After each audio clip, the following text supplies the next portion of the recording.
Sir എല്ലാ സർവേകളും CPM-ന് ഒരു 20-25 seat നഷ്ടപ്പെടുമെന്ന് വളരെ കൃത്യമായിട്ട് വിലയിരുത്തുന്നു. അപ്പൊ യഥാർത്ഥത്തിൽ 25 സീറ്റ് നഷ്ടപ്പെടാനുള്ള കാരണങ്ങൾ എന്തൊക്കെയാണ് CPM-നെ സംബന്ധിച്ചിടത്തോളം? CPM-നെ സംബന്ധിച്ചിടത്തോളം ഒരു ചെറിയ കാരണവും ഒരു വലിയ കാരണവുമുണ്ട്. രണ്ട് കാര്യങ്ങളെ യഥാർത്ഥത്തിലുള്ളൂ. ഇത് പല ആളുകളൊക്കെ പറയുന്നത് മറ്റേ പിണറായി വിരുദ്ധ ഭരണപക്ഷ വിരുദ്ധ വികാരം അല്ലെങ്കിൽ മറ്റ് വികാരം എന്നൊക്കെ, പിണറായി വിരുദ്ധ വികാരം, ഇതെല്ലാം തന്നെ ഇവിടുത്തെ മാധ്യമങ്ങൾ ക്രിയേറ്റ് ചെയ്തിട്ടുള്ള വികാരങ്ങളാണ്.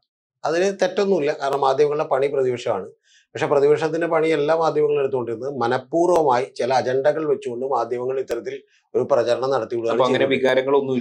വികാരങ്ങളൊന്നും വലുതായിട്ടില്ല. കാരണം നമ്മുടെ മുമ്പിലുള്ളതെന്ന് പറഞ്ഞാൽ ഇപ്പൊ ഞാൻ താങ്കളോട് നേരത്തെ തന്നെ പറഞ്ഞിട്ടുണ്ട്, ഇപ്പൊ നമ്മുടെ മുമ്പിലുള്ളത് ലോക്കൽ ബോഡി തെരഞ്ഞെടുപ്പാണ്. അതിനു മുമ്പ് വന്ന സർവേകളാണ്, അല്ലെങ്കിൽ അതിനുശേഷമുള്ള സർവേകളാണ്. പ്രീപോൾ സർവേകളെല്ലാം പറഞ്ഞിരുന്നത് ഏതാണ്ട് മാതൃഭൂമിയുടെ സർവേ മുതൽ മാട്രിക്സ് വരെ പറഞ്ഞിരുന്നത് പിണറായി അധികാരത്തിലേക്ക് വരുമെന്നുള്ളതാണ്.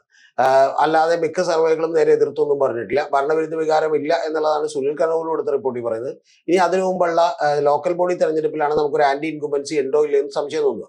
അതിൽ ഞാൻ താങ്കളോട് പറയുന്നു, വളരെ സൂക്ഷ്മമായി മൈക്രോ ലെവലിൽ പഠിച്ചാൽ 87 മുനിസിപ്പാലിറ്റികളിൽ തന്നെ മുനിസിപ്പാലിറ്റികളും കോർപ്പറേഷനും ഒക്കെ ആരാണോ ഭരിച്ചുകൊണ്ടിരുന്നത് ആ ഭരിച്ചിരിക്കുന്നവർക്കെതിരെ ഒരു വികാരം ഉണ്ടാവുകയാണ് ചെയ്തിട്ടുള്ളത്. ഇപ്പൊ പാലക്കാട് അത് BJPക്ക് എതിരായി തീർന്നു, അതുപോലെ പന്തളത്ത് BJPക്ക് എതിരായി തീർന്നു. ഈ രണ്ട് പന്തളത്ത് അത് CPM-ന് ഗുണമായി തീർന്നു.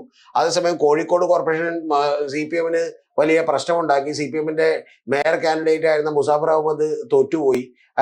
എറണാകുളം ജില്ലയിലേക്ക് വരുമ്പോൾ അതുപോലെ തന്നെ ഭരിച്ചുകൊണ്ടിരുന്ന ബ്രഹ്മപുര മാലിന്യ പ്ലാന്റും ഒക്കെ ആയിട്ട് ബന്ധപ്പെട്ട് വലിയ അപവാദങ്ങൾ കേൾക്കേണ്ടി വന്നു. അതിന്റെ ഭാഗമായിട്ട് ഇവിടെ എന്ത് ചെയ്തു, കോർപ്പറേഷൻ പോയി. സ്വാഭാവികമായിട്ടുള്ള ലോക്കൽ ആന്റി ഇൻകുംബൻസിയാണ് ഉണ്ടായത്. ആ ലോക്കൽ ആന്റി ഇൻകുംബൻസി അതാണ് ഞാൻ പറഞ്ഞ ചെറിയ കാരണം. ആ ലോക്കൽ ആന്റി മുമ്പ് ഇങ്ങനെ ഉണ്ടായിട്ടില്ല. മുമ്പ് ഉണ്ടായിട്ടുണ്ട്. ഇത്രയും തോതിൽ CPM ഒരു അടിപതറിയിട്ടില്ല. അല്ല, മുമ്പ് ലോക്കൽ ബോഡികളിൽ CPM അത് അടിപതറിയിട്ടില്ല. അടിപതറാത്തതിന്റെ കാരണം മുമ്പ് ഈവൻ മുകളിലിരിക്കുന്നവരെ കുറിച്ച് എന്താ ആരോപണങ്ങൾ ഉണ്ടെങ്കിലും താഴേക്കിടയിലുള്ളവർ ഇതുപോലെ കറപ്റ്റായി എന്ന് പറയുന്ന ആരോപണങ്ങൾ കേട്ടിട്ടുണ്ടായില്ല. CPM-ന്റെ റാങ്ക് ആൻഡ് ഫയലിനകത്ത് CPM-ന്റെ മിഡിൽ ലെവൽ നേതാക്കന്മാർക്കും ബാക്കിയുള്ളവർക്കും വലിയ തോതിലുള്ള ഈ പറയുന്ന പോലെ ജനങ്ങളുമായിട്ടുള്ള കണക്ട് കുറഞ്ഞുകൊണ്ടിരിക്കുകയാണ്, അപജയം ഉണ്ടായിക്കൊണ്ടിരിക്കുകയാണ്. അതാണ് ഞാൻ പറഞ്ഞത് ചെറിയ കാരണം. അതിന്റെ ഭാഗമായിട്ടാണ് മുനിസിപ്പാലിറ്റികളും പഞ്ചായത്തുകളിലും വരെ അടി